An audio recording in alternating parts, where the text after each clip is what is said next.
Саламатсыңдар ма балалар?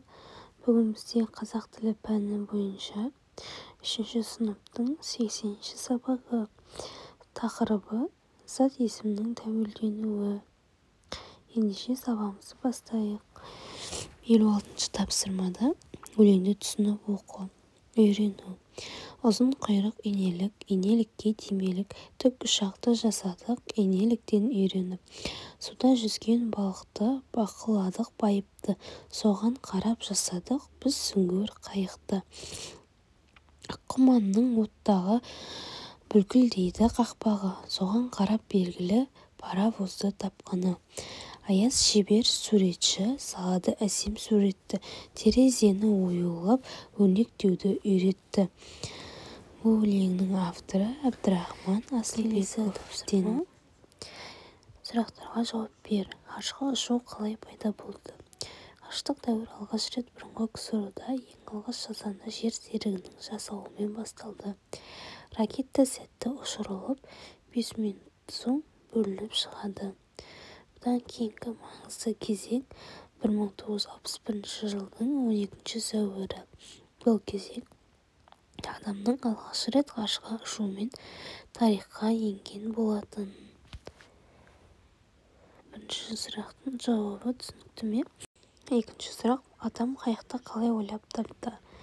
Адам баласы жер бетінің бар қызығын тауысып болған соң өзен мен көлдерді, мұхиттарды аралағысы келетіні белгілі. Бастапқы кезде қайық есебінде жыртқыштың терілері пайдаланылған. Қайықшылар бағыт-бағдарды айқындап, желдің соғу бағытын ескеріп отырған. Содан кейін барып діңгектер шығарыла бастаған. Оған сенбесеңіз, Египет ханшайымы Хатшепсуттың бейнесі сақталған кескіндер мен суреттерден қайықтардың жағаға келіп ағаш діңгектерге байланып жатқанын көре аласыз. Үшіншісі: бу машинасы қалай дүниеге келді? Бу машинасы сығылған су буының потенциалдық энергиясын механикалық жұмысқа түрлендіретін алғашқы поршендік қозғалтқыш. Алғашқы әмбебап бу машинасын 1784 жылы ағылшын өнертапқышы Джон Уатт ойлап шығарып, оған патент алды. 19 ғасырдың аяғына дейін бу машинасы өнеркәсіп пен көлікте қолданылатын жалғыз қозғалтқыш болып келді. Бұл үшінші сұрақтың жауабы, балалар. Келесі тапсырма: адам табиғат құбылыстарынан тағы нені үйренуі мүмкін екенін топта талқыла. Өлеңнен тәуелдеулі сөзді тап. Сол сөзді үш жақты жекеше көпше түрде тәуелдеп жаз. Бүлкілдейді қақпағы, қақпақ. Бірінші жақ жекеше түрде менің қақпағым.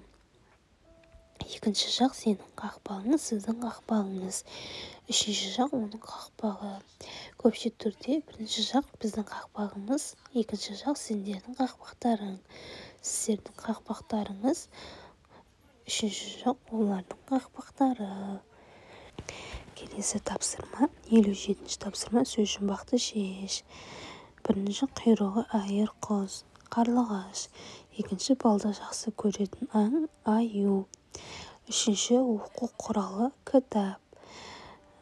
Төртінші: қысы-жазы жасыл түстегі ағаш, шырша.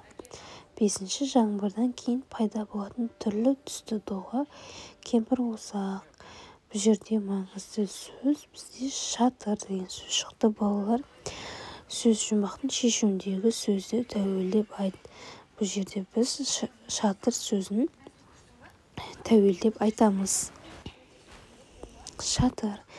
Жекеше түрде бірінші жақ менің шатырым, екінші жақ сенің шатырың, сіздің шатырыңыз, үшінші жақ оның шатыры.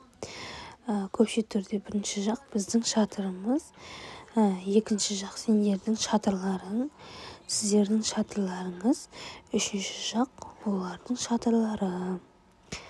Өстіп талдап аламыз, балалар.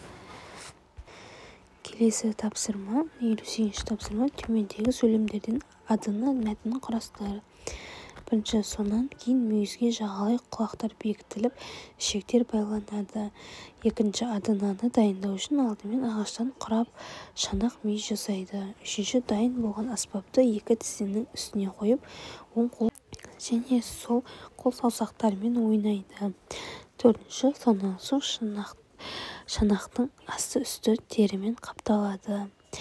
Алдымен сонан соң ақырында сөздерін пайдаланып зат есімді талдау үшін не істеймін тақырыбында 7-8 сөйлемнен тұратын мәтін құрастыр. Адынаны дайындау үшін алдымен ағаштан құрап шанақ мүйіз жасайды. Сонан кейін мүйізге жағалай құлақтар бекітіліп ішектер байланады.